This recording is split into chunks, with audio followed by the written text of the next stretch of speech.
From the four corners of this land we call America the Beautiful, here is a fascinating look at the world around us. RV trips of adventure, discovery, and beauty to find some of the most beautiful and unique places, people, and events on American Odyssey. Join us now as we leave the freeways behind and head for the back roads of America to discover what's just beyond the next bend in the road. This time we leave Denver far behind as we explore the back roads to Rocky Mountain National Park. On the way, we may shake hands with an American folk hero by the name of Buffalo Bill. We might even see some of the miraculous beauty of the land we have come to call America the Beautiful on this next 30 minutes I call American Odyssey.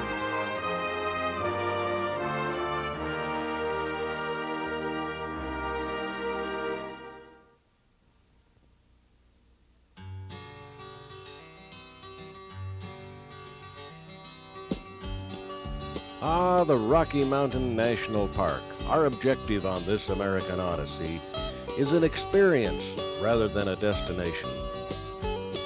We'd like to express our thanks to Nolan's RV Center in Denver for the use of a beautiful Granville motorhome for our backroad adventure in north central Colorado. And off we go.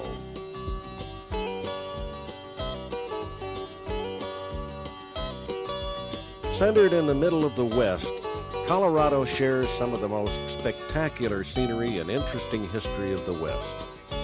From Denver, we started out for the Rocky Mountain National Park by taking Interstate 70 to Lookout Mountain Road for one last look at Denver.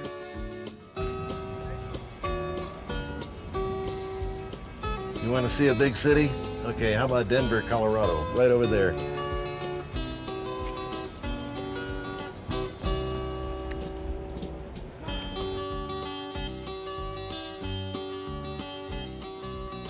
We are at the Buffalo Bill Cody Museum and Overlook and his last resting place.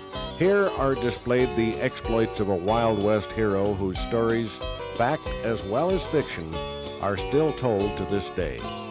Buffalo Bill was not only a scout and all-around cowboy, he was also an astute showman.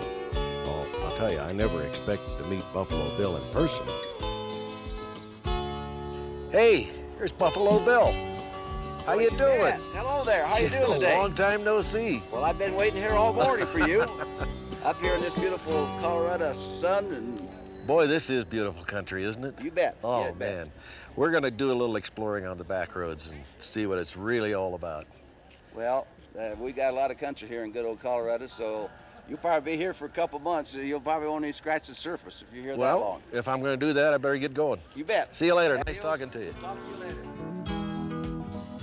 Well, it was nice meeting Buffalo Bill, but after the Civil War, the real Buffalo Bill became a showman and traveled all over Europe with his Wild West entertainers, including real Indians like Sitting Bull and sharpshooting Annie Oakley, to the utter amazement of the English, Germans, and Russians, the likes of which they had never seen before. This was a time when the embryonic West was having its birthing pains, and the East Coast was fascinated by the stories of cowboys and Indians. Few people knew anything about the West except what they read in newspapers and the dime novels of the day. If you had adventure in your blood, this was a good time to be alive. William F. Cody died in 1917 and was buried here west of Denver. I took a few moments to pay my respects to a man who helped make the West what it was.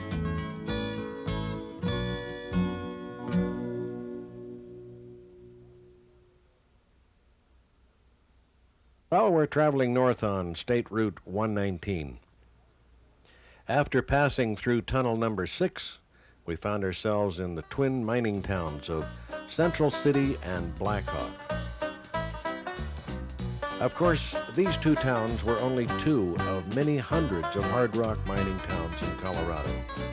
Each has its own history of jubilation and despair, boom and bust, and of course, sometimes horrible death in mine cave-ins.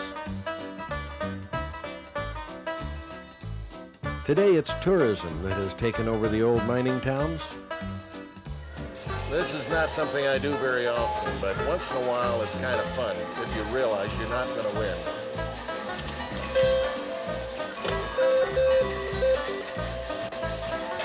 See what I mean?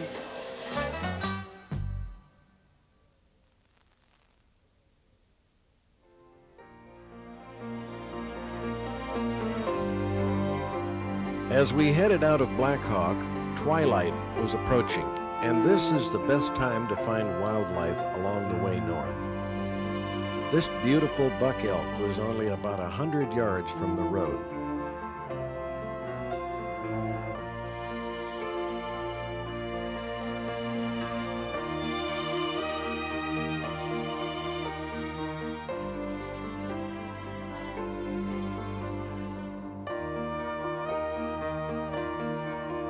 And this lake was where we parked our motorhome for the night as we watched the Colorado sky paint the water with a golden brush.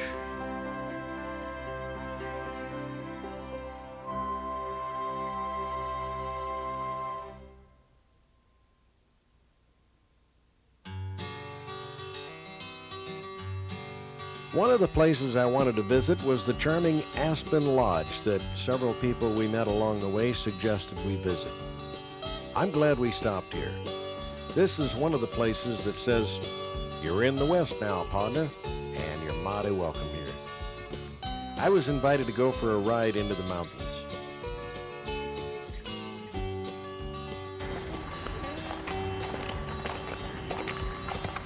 Which one of these is the brake? They're in your left hand.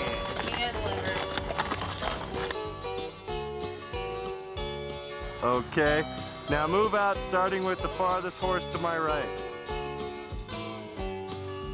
Oh well, let's ride down past the fishing pond and head for the hills. When I heard the dinner bell, I remembered I hadn't eaten breakfast this morning, and it was getting mighty hungry out.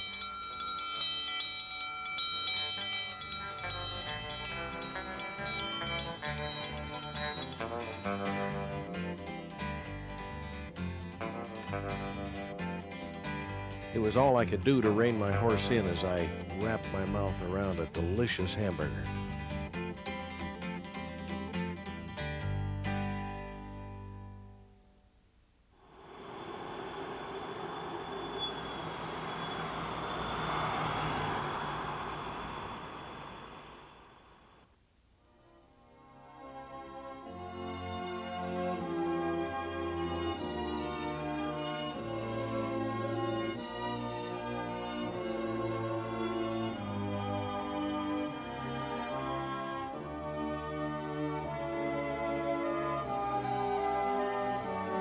A few miles down or up the road, since we were traveling north, we passed through the small town of Nederland. I don't know why, but it seems that all of the villages located in the mountain areas have a certain charm that's really kind of hard to describe. Maybe it's just me, but it seems to be the Colorado that you'd expect. Most places have a history of gold mining, and the memory lingers on. When you travel through these little towns, do take the time to park your car or RV and take the time to enjoy a closer look by walking the streets and footpaths. Instead of just seeing, it can become an experience. Touch the river, feel the antiques in the shops, smell the fresh mountain air. Become alive by being there.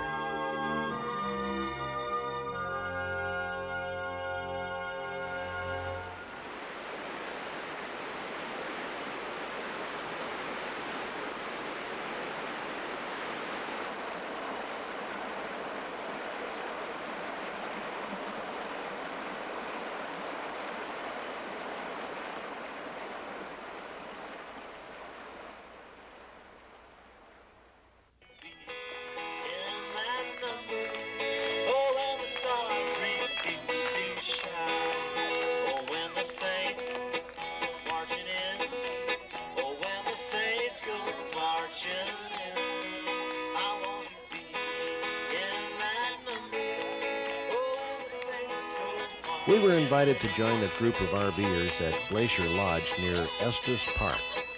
It was late in the afternoon, and this was a perfect time to relax and let my hair down, or what's left of it. Of course, there's always time for a little fun in our lives, and there's nothing like a barbecue and happy music to bring out the child in all of us.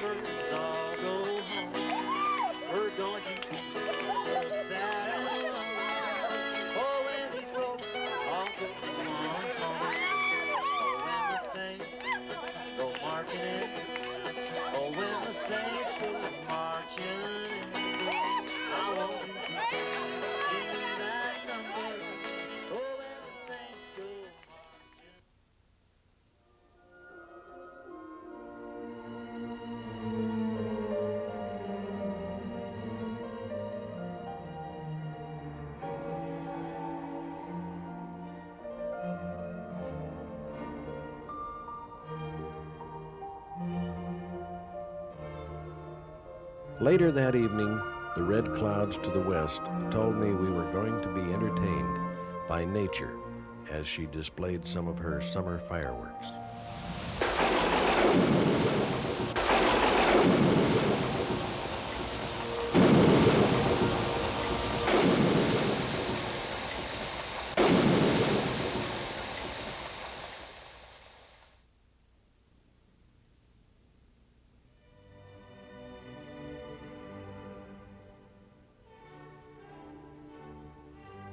A few miles from Estes Park, near Twin Sisters Mountain, is a storybook inn called the Baldpate Inn. Since I'm the proud owner of a Baldpate, I suggested a visit. The story of Baldpate Inn is a novel written by Earl Derr Biggers called 7 Keys to Baldpate. First published in 1913, it's an intriguing mystery story that begs to be read. Hi, Lois. Hi. How are you? I'm doing okay. Where did Mike go? Well, he went downtown. Oh, for heaven's sakes. This is Lois Smith, the owner of the Baldpate Inn, and her daughter, Jennifer, and her husband, Mike, had to go to town, so Lois is going to show us around, and you'll find out what it's all about. Should we take a look? Sounds Let's good. go. Well, Baldpate is most famous for its keys. We have the world's largest collection of keys. I can see that. And there's keys from everywhere and everything. The inn was named after a book, a novel named 7 Keys to Baldpate. It was written by the same author that wrote all the Charlie Chan mysteries. It first came out in 1913. The book was very quickly rewritten into a stage play by George Cohan. In fact, George Cohan made it into the first version of a movie picture. It was actually made into a movie picture 5 different times. It's a story about a mountain lodge 7 miles from town. This lodge is closed in the winter, and 7 people each go to the lodge on Christmas week and think they have the only key to the lodge. Well, they get there, and of course, there's 6 other people with the only key. Well, it's a cute mystery story about romance and murder and money in the safe and all kinds of interesting things. But what is interesting about it is they decided to use this gimmick, the key, as a symbol for Baldpate. So each guest that came here in the early days received a key. So each guest had the only key to Baldpate. Because it cost so much money, they decided that they better turn something around. Supposedly, the famous lawyer Clarence Darrow was staying here. He said, as they were sitting around the fire one night, why don't you turn it around, and instead of you giving a key, why don't you have your guest give a key back to you? So that's what's happened.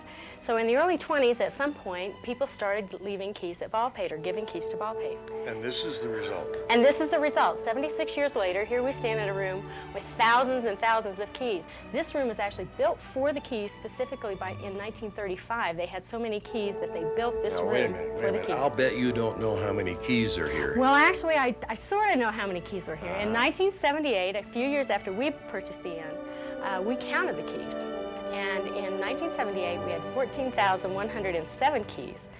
People leave extraordinary keys, and they leave ordinary keys. They leave things that have to do with keys, like a mug with a key on it. It's really interesting. That looks like my car key. Well, that could be your car key. Have you tried to leave yet? Well, what do you know? Someone even left the key to the Philadelphia Mint. I had the same idea, but I'm sure they've changed the lock by now. The salad bar and the food is something to write home to Mother about.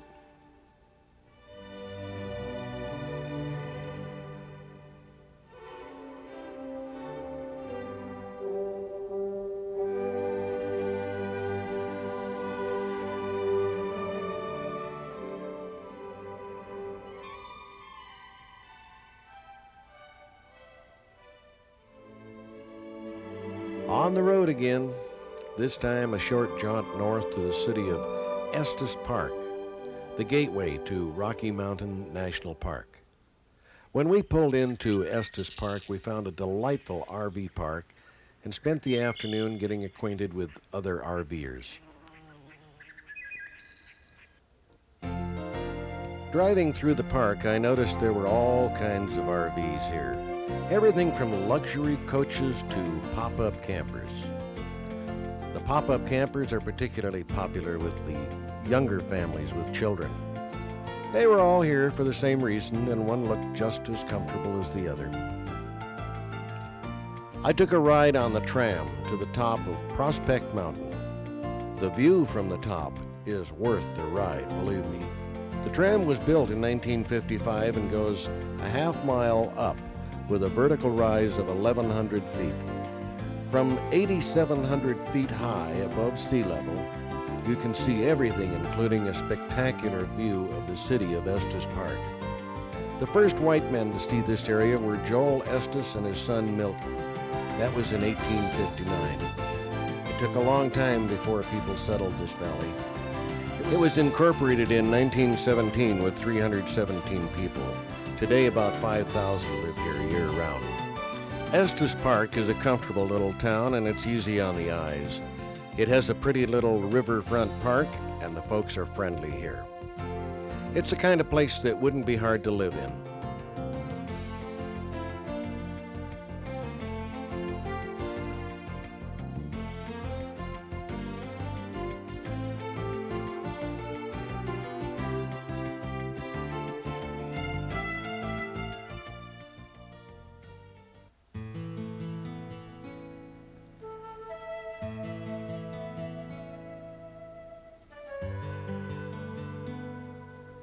After entering the Rocky Mountain National Park, the scenery begins to grow more beautiful with each mile you travel.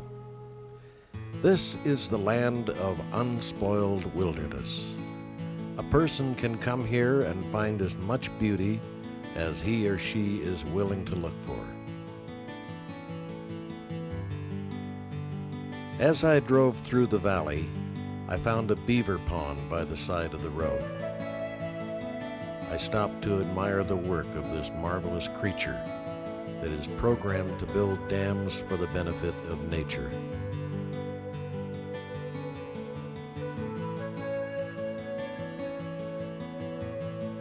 From the first viewpoint, I looked down upon the valley below and the river that meanders between the vast mountains.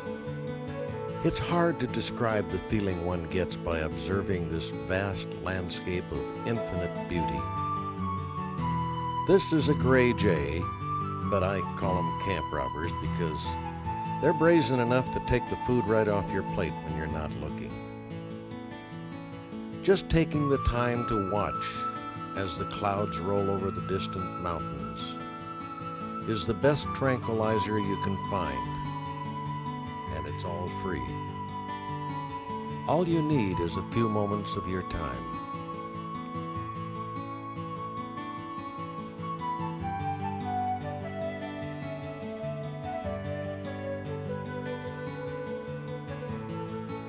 I watched as several people took their quick look and then hurried off to their next destination.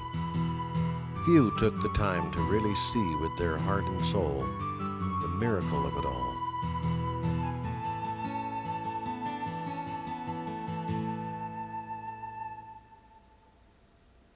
I watched as a visitor photographed elk, or wapiti as they're more correctly known, taking their afternoon siesta in a high mountain meadow. Summers are short at this altitude, so they're making the best of a short season.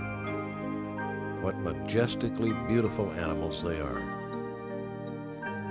The road to the summit carefully carves its way through some of the most beautiful scenery anywhere in the world. When you reach the visitor center, you will be at over 12,000 feet above sea level, the highest road in America. You can even go a few feet higher by walking up the stairway to a viewpoint.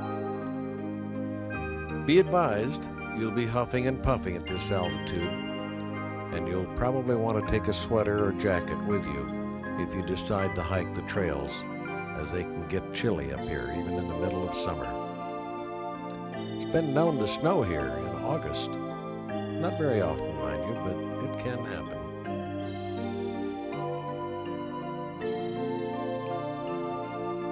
We are above the tree line, but lichen grows here and paints the rocks with its ubiquitous work of art.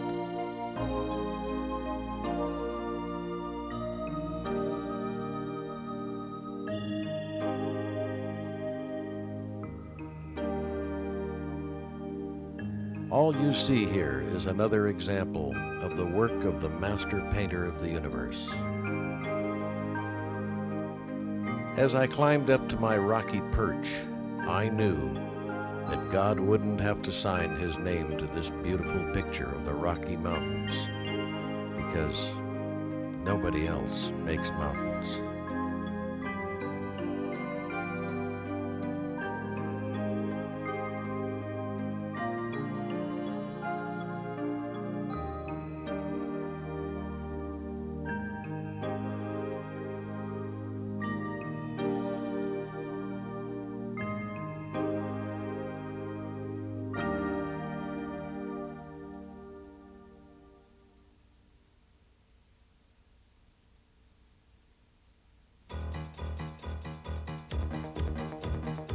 In 1909, when Enos Mills, a naturalist, writer, and conservationist, campaigned to preserve this pristine area, he gave us all a gift of love that transcends time and has given millions today, and many millions more in the future, a treasure beyond price. We thank the National Park Service for their dedication and stewardship.